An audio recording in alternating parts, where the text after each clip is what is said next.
This video may contain offensive language and be frightening to some viewers. Viewer discretion is recommended.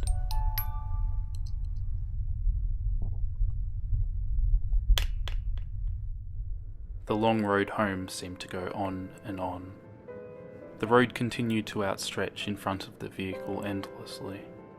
The light that shone through the branches of the tall green trees danced across the windows in random patterns, every once in a while obnoxiously shining in your eyes. The surrounding was full of deep green trees forming a forest around the road. The only sound was the sound of the car's engine as it travelled down the path. It was peaceful and let off a serene feeling. Although the ride seemed like a nice one, it lacked every form of nice for both passengers. The middle-aged woman behind the steering wheel had neat short brown hair that fit her complexion quite well. She wore a green V-neck t-shirt and a pair of blue jeans. Diamond stud earrings decorated each of her ears, which partially showed from behind her haircut. She had deep green eyes, which were brought out by her shirt, and the lighting seemed to make them more noticeable. There wasn't much significant about her appearance. She just looked like any average mother that you would see on TV shows and such. But one thing for sure made her different from those average mothers, and that was the dark bags under her eyes. Her facial expression was gloomy and sad, although she genuinely looked like someone who smiled a lot. She would sniff every once in a while, and occasionally glance back in the rearview mirror to look back at her son in the back seat, who was hunched over partially, his arms held tight around his chest, and his head pressed against the gold window. The boy lacked any normal appearance. Anyone could blandly see that something was wrong with him. His messy brown hair went in every which way, and his pale, almost grey skin was brought out by the luminescent lighting. His eyes were dark, unlike his mother's, and he wore a light t-shirt and scrub pants that had been provided to him by the hospital. The clothes he had worn before were so shredded and blood-stained that they weren't wearable anymore. The right side of his face bared a few cuts along with his split eyebrow. His right arm was bandaged up all the way to his shoulder, which had been shredded when his right side had hit the shattered glass. His injuries appeared to be painful, when really he couldn't feel a thing. He never could feel a thing. That was one of the glories about being him. One of the many challenges he had to face growing up was growing up with the rare disease that caused him to be completely numb towards pain. Never before had he felt himself get hurt. He could have lost an arm and felt nothing. That, and another major disorder he had faced, was the one that deemed him many insulting nicknames in the short time he had attended grade school. Before he was moved to homeschooling was his Tourette syndrome, which caused him to tick and twitch in ways he couldn't control. He would crack his neck uncontrollably and twitch every once in a while. The kids would tease him and call him Ticci-Toby and mock him with exaggerated twitching and laughing. It got so bad he turned to homeschooling. It was too hard for him to be in a common learning environment with seemingly every kid poking or more like stabbing fun at him. Toby stared blankly out the window. His face was empty of any depictable emotion, and every few minutes his shoulder, arm or foot would twitch. Every bump that the car tires hit made his stomach turn. Toby Rogers was the boy's name, and the last time Toby remembered riding in a car was when it crashed. That's all he thought about, unconsciously replaying everything he had remembered before he blacked out, over and over again. Toby had been the lucky one, when his sister hadn't been so lucky. When the thought of his older sister came, he couldn't help but let his eyes begin to tear up. The horrible memories replayed in his mind. Her screaming that had been cut off when the front of the car was smashed, It all went blank for a moment before Toby opened his eyes to see his sister's body. Her forehead pierced with glass shards, her hips and legs were crushed under the force of the steering wheel, her torso pushed in from the late inflated airbag. This was the last thing he had seen of his dear older sister. The road home continued on for what seemed like forever. It took so long to get home due to his mother wanting to avoid passing the site of the crash. When the surrounding gave into a familiar neighbourhood, they had both been more than ready to get out of the car and step back into their own home.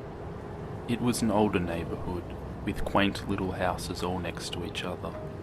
The car drove in front of a little blue house with white window panes. They both quickly noticed the old vehicle that was parked in front of the house, and the familiar figure who stood out in the driveway. Toby felt automatic anger and frustration take over him at the sight of his father who wasn't there.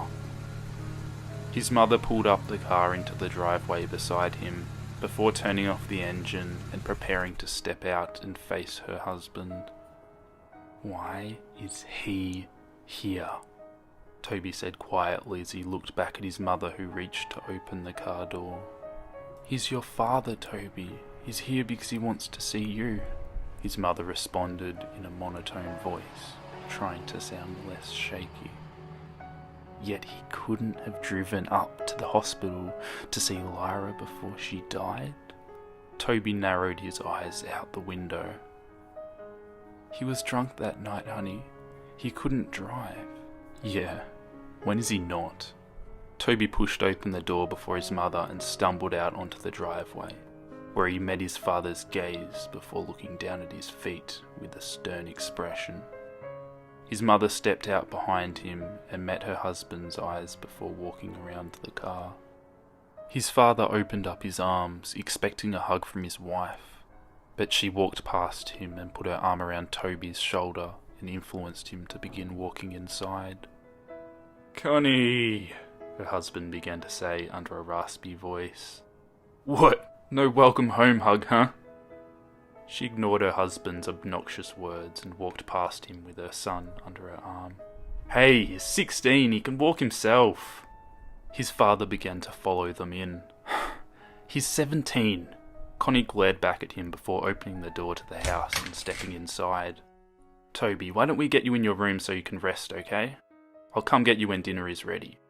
"Nah, I'm 16, I can walk myself," Toby said sarcastically and glared back at his father before stumbling up the small staircase and turning into his room, where he slammed the door violently. His little room didn't have much in it, just a small bed, a dresser, a window, and his walls had a few framed pictures of his family, back when they were a family. Before his father became an alcoholic and acted violently towards the rest of his family.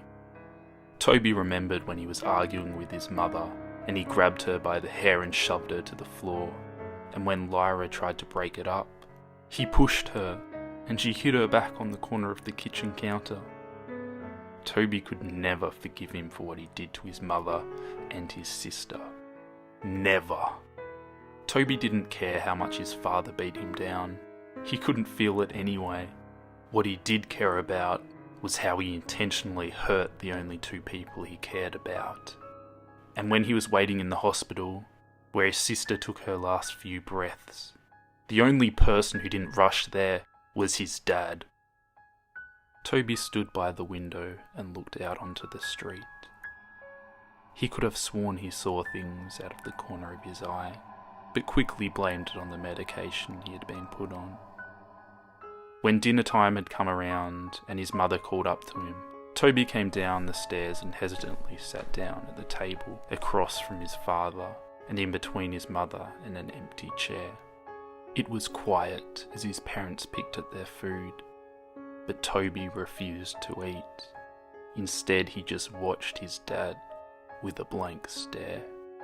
His mother caught on to his stare towards his father and elbowed him slightly. Toby looked over at her slightly and looked down at his uneaten food, in which he didn't touch. Toby lay in bed. He pulled his covers over his head and stared at the window. He was tired, but there was no way to fall asleep. He couldn't. There was too much to think about. He had been debating on whether or not to follow his mother's instructions and forgive his father, or to continue holding a grudge with his boiling hatred. He heard his door creak open, and his mother padded into the room and sat on the bed next to him.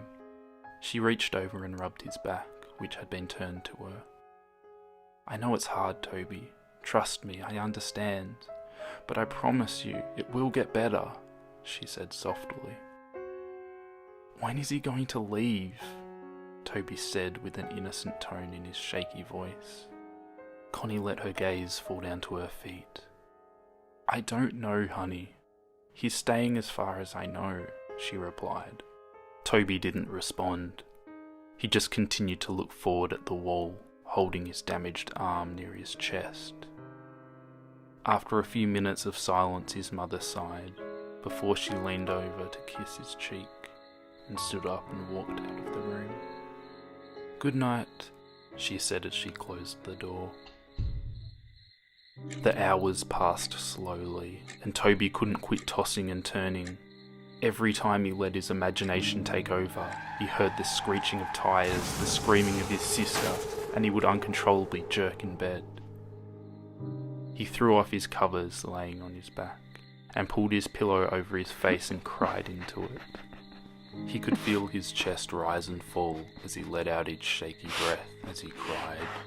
He could hear his own pitiful weeping. He would have been screaming and crying if he didn't press the pillow over his face. After a few seconds, he threw the pillow off his face as well and sat up, hunched over, holding his head and breathing roughly, tears streaming from his eyes. He couldn't help but cry.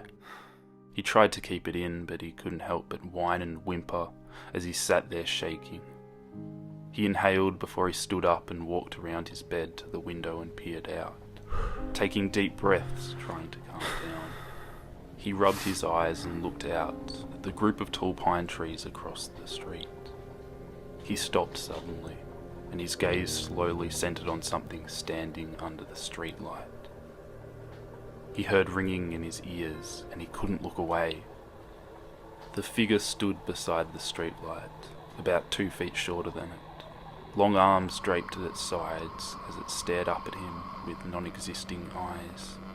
The figure had no features whatsoever, no eyes, no mouth, no nose, yet it held Toby's hypnotized stare, seemingly peering into his very being. The ringing in his ears grew louder and louder each second he stared, before suddenly it all went blank. The next morning, Toby woke in his bed. He felt different. He wasn't tired at all, and when he consciously woke up, he felt like he had been lying there, awake for hours. He had no thoughts flowing through his mind. He sat up slowly and stumbled over to the wall, but when he stood up, he automatically felt dizzy.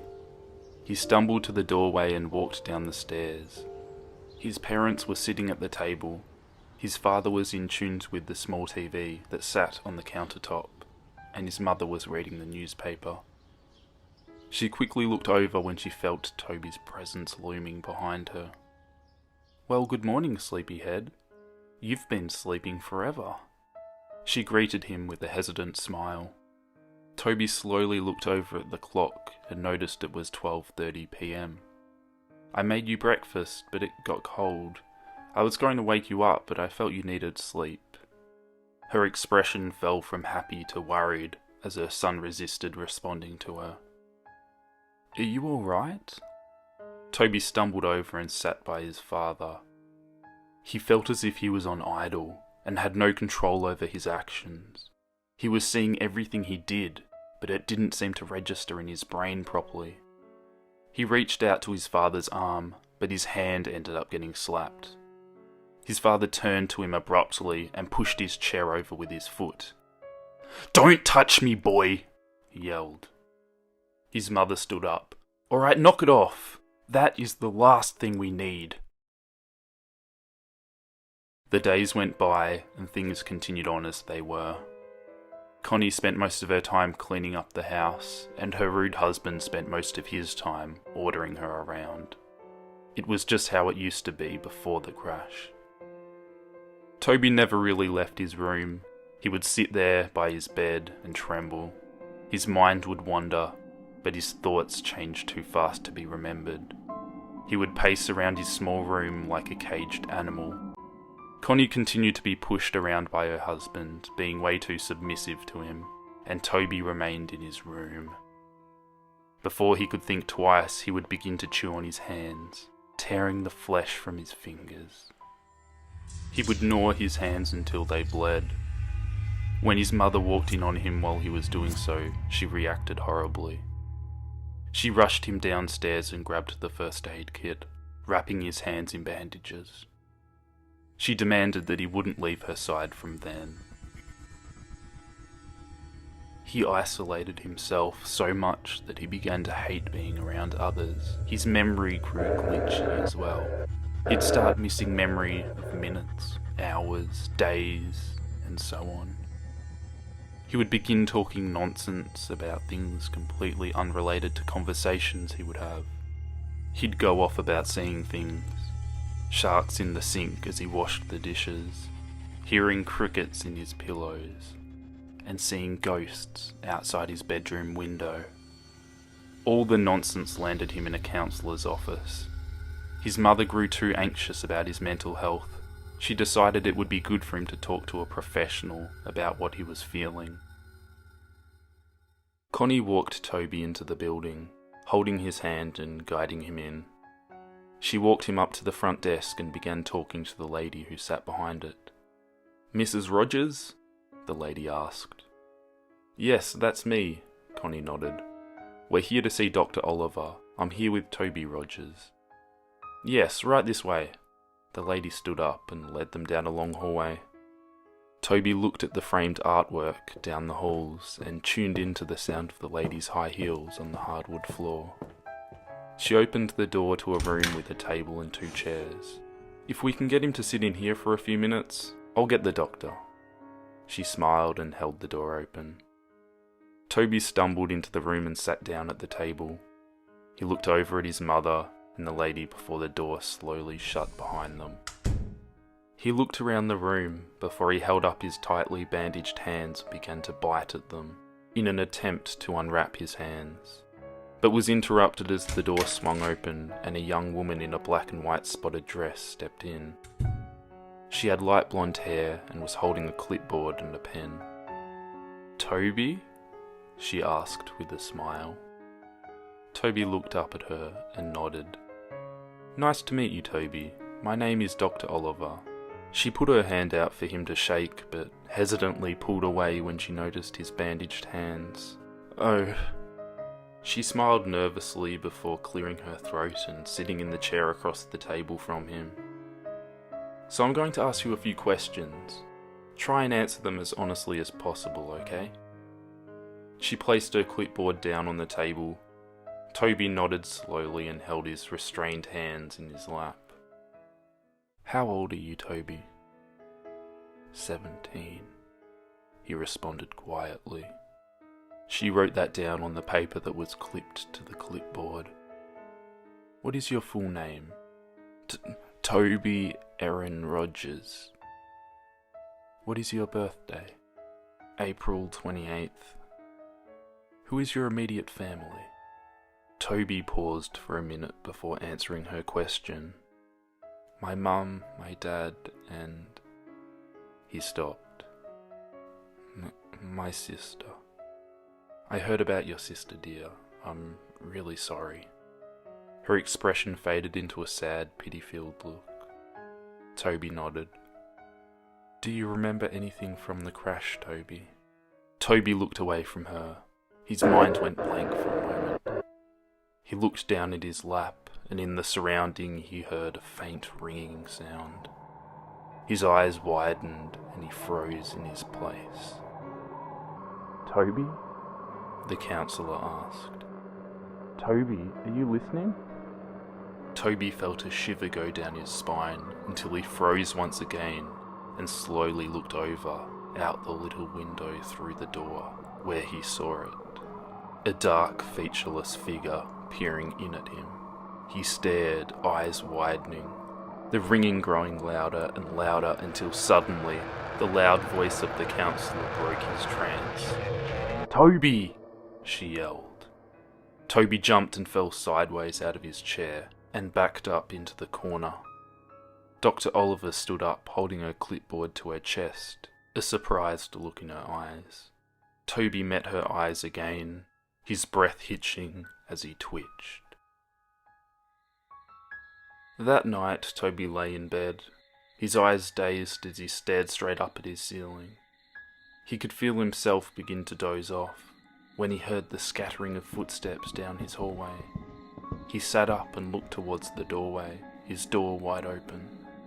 There was no light. Everything was lit by the luminescent blue glow of the moon through his window, leaving a cold lighting. He stood up and slowly made his way towards the doorway, when suddenly the door, which was previously wide open, slammed in his face.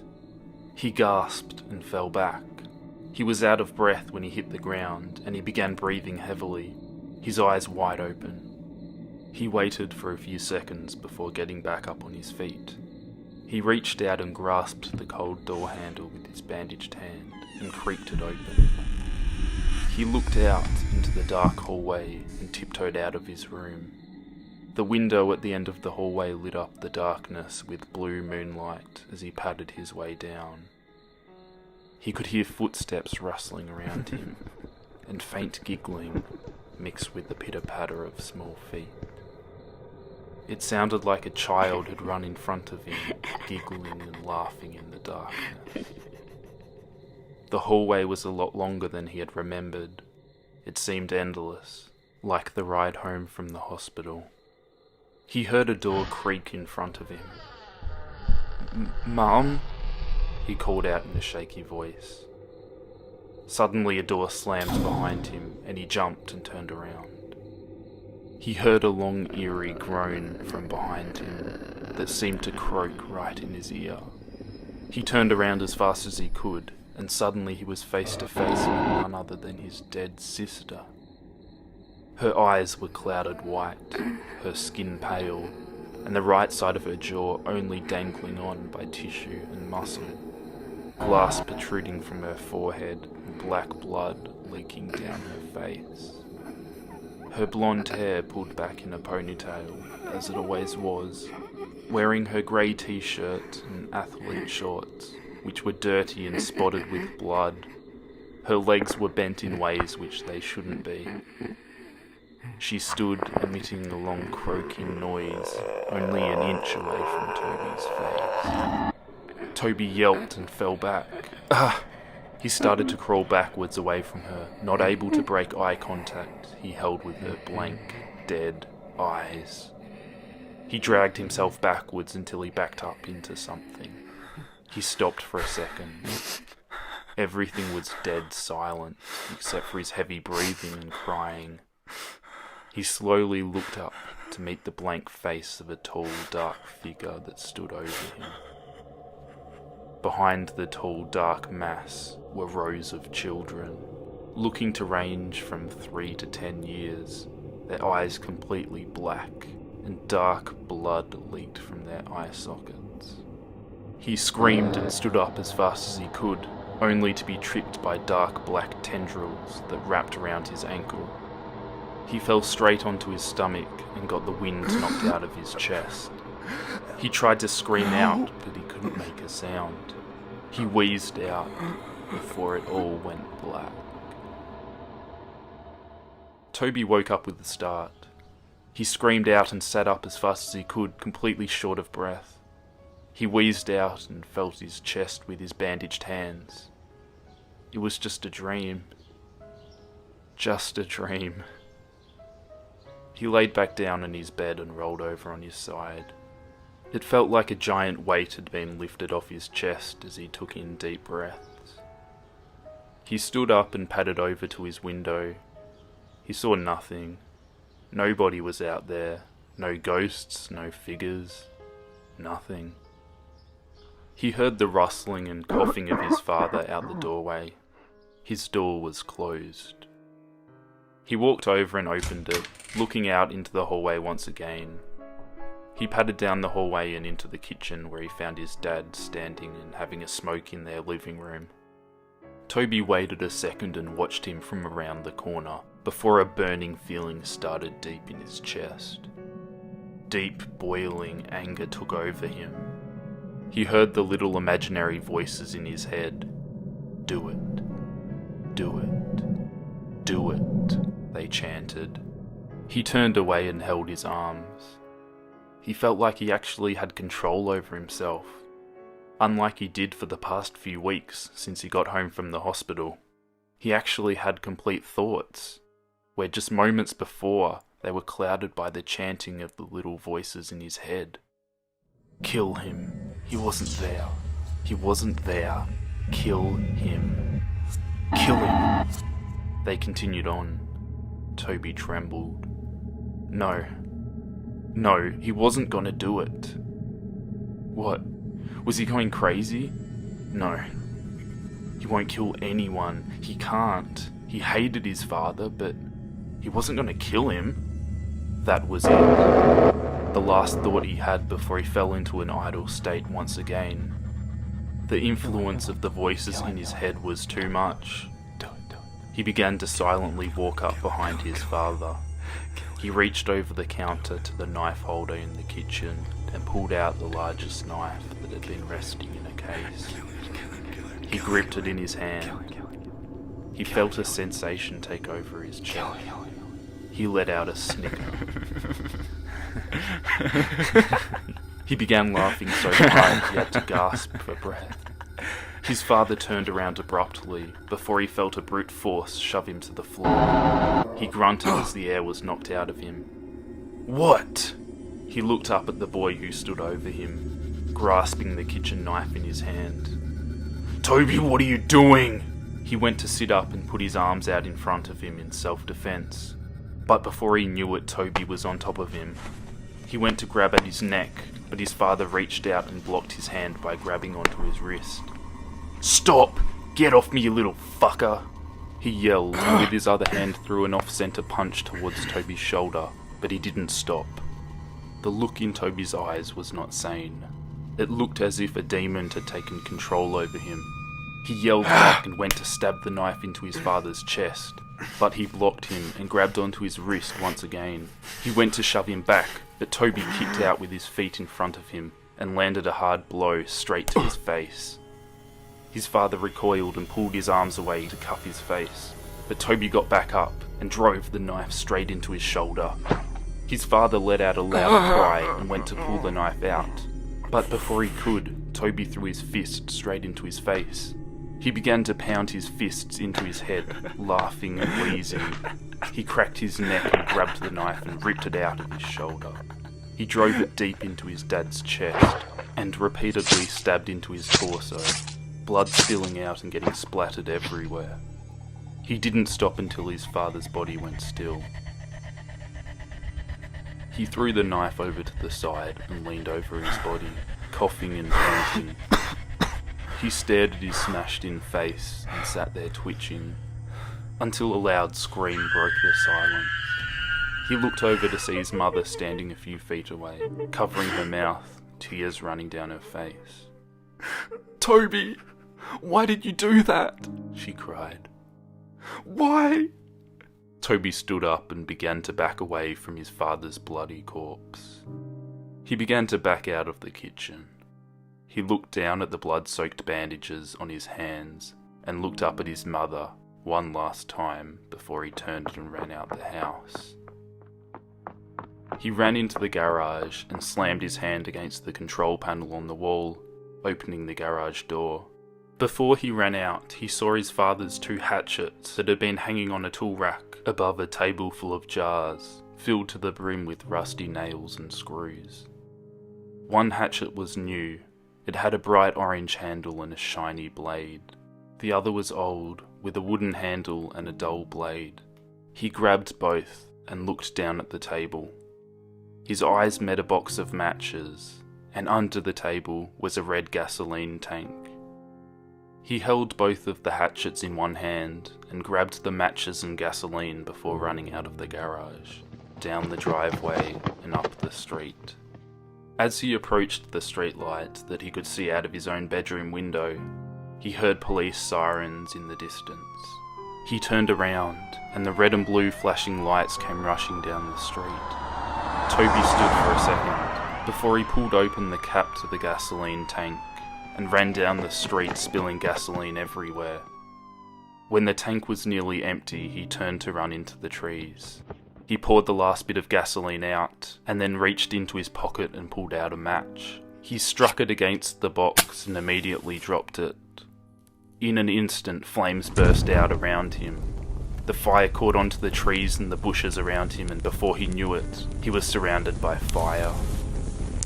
The silhouettes of police cars were visible through the flames as he backed away into the forest around him. He looked around, but his vision was blurred. His heart was pounding, and he closed his eyes for a moment. That was it. This was the end. Toby felt a hand on his shoulder. He opened his eyes and looked over to see a large white hand with bony fingers that was resting on his shoulder. He followed the arm that was attached to the hand up to a towering dark figure. It appeared to be wearing a dark black suit, and its face was completely blank. It towered over Toby's small frame and looked down on him. Tendrils reached out from its back. Before Toby knew it, his vision was blurred and he was surrounded by the sound of ringing in his ears. Everything went blank. That was it. That was the end. That was how Toby Rogers died. A few weeks later, Connie sat in her sister's kitchen. Her sister Laurie sat next to her, drinking a cup of coffee. About 3 weeks ago, Connie lost her husband and her son, and a few weeks before, she lost her daughter in a car crash. Since then, she moved in with her sister. The police were keeping her busy. They had just finished cleaning up the case, and the story had been released 2 weeks ago. The focus of the world seemed to have shifted to completely new issues. Laurie switched on the TV to a news broadcast. On the TV, the news reporter began introducing the new headline. "We have breaking news. Last night there has been a reported murder of 4 individuals. There are no suspects yet, but the victims were a group of middle school kids who had been out in the woods late last night. The kids had been bludgeoned and stabbed to death. The investigators have discovered a weapon at the crime scene, which appears to be an old dull-bladed hatchet, as you can see here." The picture changed to show snapshots of the weapon exactly as it was left on the crime scene. Investigators had pulled up the name of a possible suspect, Toby Rogers, a 17-year-old boy who a few weeks ago stabbed his father to death and tried to cover up his escape by setting a fire in the streets and the forest area around the neighbourhood.